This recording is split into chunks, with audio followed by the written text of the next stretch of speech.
Hey, Taco here. This is going to be a explanation of how to make your very own Iris Infinity hoop and parts carrier if you pack up and move your stuff around a lot. So let's go through the ingredients list first. Okay, first of all, you need YKK number 5 one-way non-separating zipper and this is all from Ripstop by the roll. So I ordered, let's see, this is their number. 7-inch zipper, number 5. And then I ordered 3 of them, but I only used 1. YKK coil slider, that's the little the zip part. I ordered 1 pack of them, I think.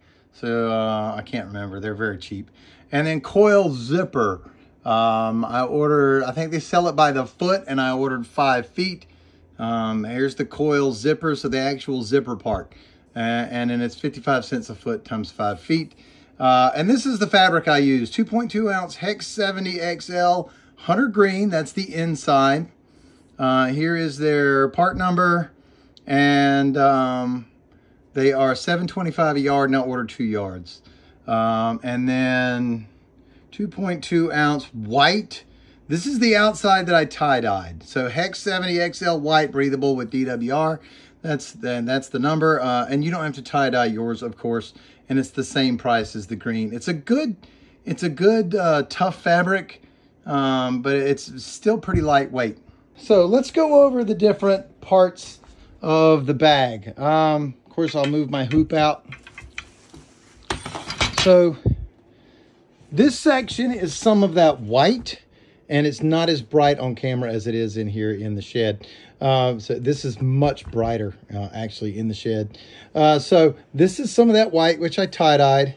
On the inside, you can see it's the green fabric. That's the rest of this.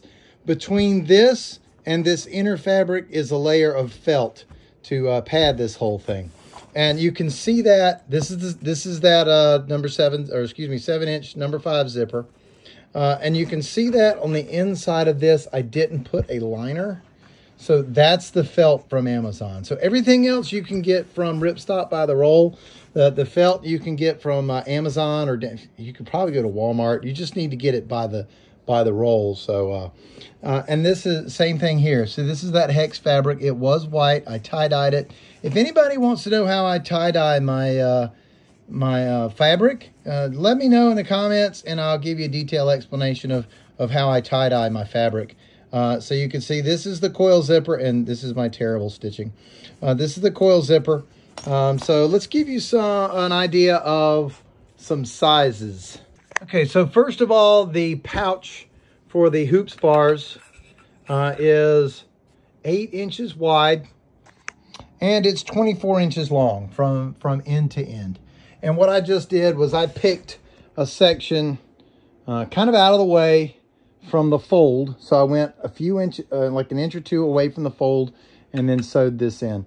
The other side for the propellers. The propeller section is about 12 or 13 inches wide. And then the center seam is actually stitched all the way through the bag to make 2 separate. And this is where I was going to put my other zippers. I was going to put 1 zipper on one end for 1 prop, and then another zipper on that end for the other prop. But I wound up just not using the zippers because there's no way, once the bag is zipped shut, there's no way for them to slide out. So I left the zippers off. That's why I ordered 3 zippers and only used 2. Besides, I was sick of sewing zippers. It's 31 inches long, which is plenty long enough for the props. You know, you could cut off maybe another inch or 2 if you wanted to, but it fits. And all I did was I sewed from one arc to the other. So that's how I positioned the whole thing. I put this right up against the arc, and it still leaves me maybe an inch or so from the center of the fold. And if you'll notice, the propellers, it does 2 things. One, it makes it easier to sew if you sew it just right all the way through to the outside, but it also kind of quilts that it quilts that felt in the middle in place. So the felt in the middle of the bag is not going to come loose and flop around inside. Same thing with the spar one. The spar section pouch. I just sewed it all the way through, because there's a piece of felt in between two pieces of fabric, and if it got torn or got loose, it's going to be flopping around inside and come apart. Okay, so now the biggie. How did I decide on my arc? Well, easy, really easy peasy. What I did, and I'll put these in position. I took one of my long hoop section, because you can see the hoop section, there's 2 long sections and 2 short sections when you fold everything up. So I took the hoop and I folded them all up like this. And then what I did was I just put them on a piece of fabric and measured out a couple of inches from the arc. And I just drew a line with a pencil. That's how you get this arc. There's no magic. There's no, like, you know, equations or anything. You just lay the hoop down on a piece of fabric and just, you can use a board. You can use just a scrap of wood and hold a pencil on it and just draw along the line with the board, and you get this perfect arc that matches your hoop. And that's how I did it. And then what I did was I added, and it's really hard to see now that it's all sewn together with the zipper, but from the end of the hoop I added 4 inches. So you draw your arc on your fabric using your hoop as a guide. You come down here, and where the arc ends, you add 4 inches, and you do the same on the other side. Then what you do is you use that 4 inches, that's your center line.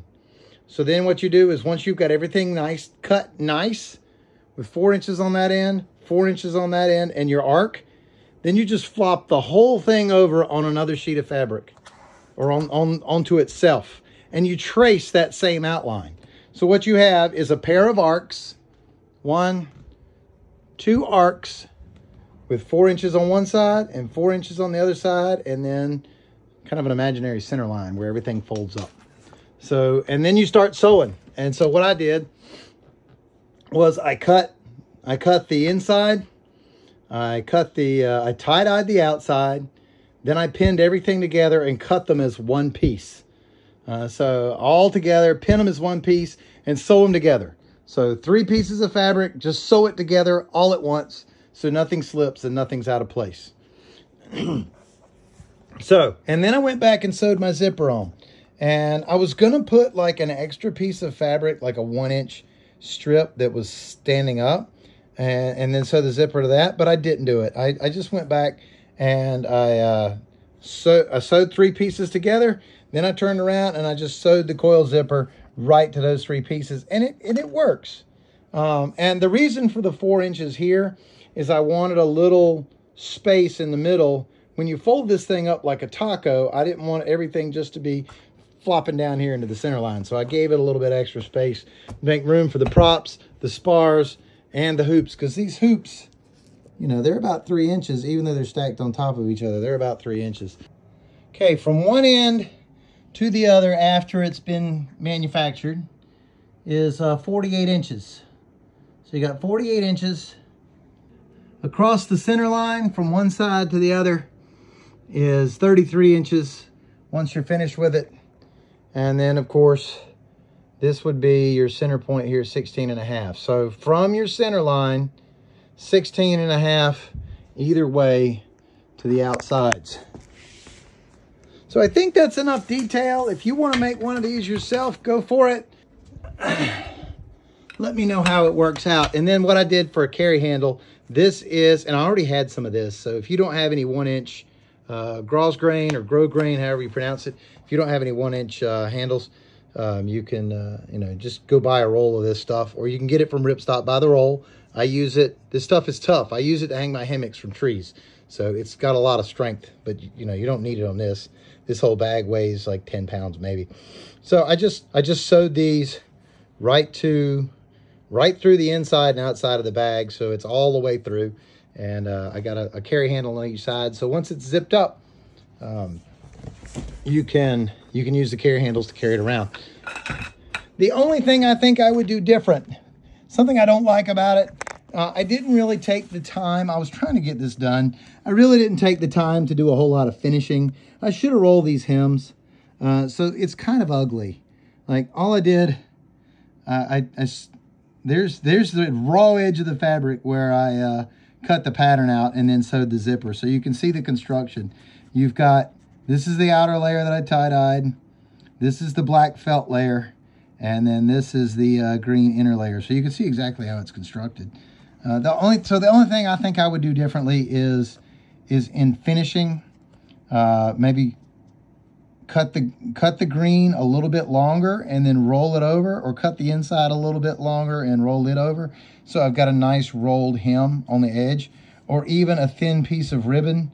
Take it and then fold it over the edge, and then sew the ribbon onto the across the fabric and into the zipper. So then you have a nice straight finished edge. I think that I would do that, and same place here.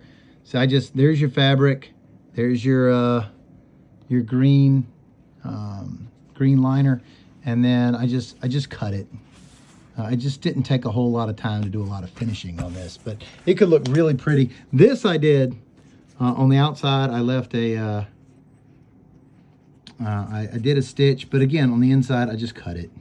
I didn't roll the hem all the way. I was just trying to get it done.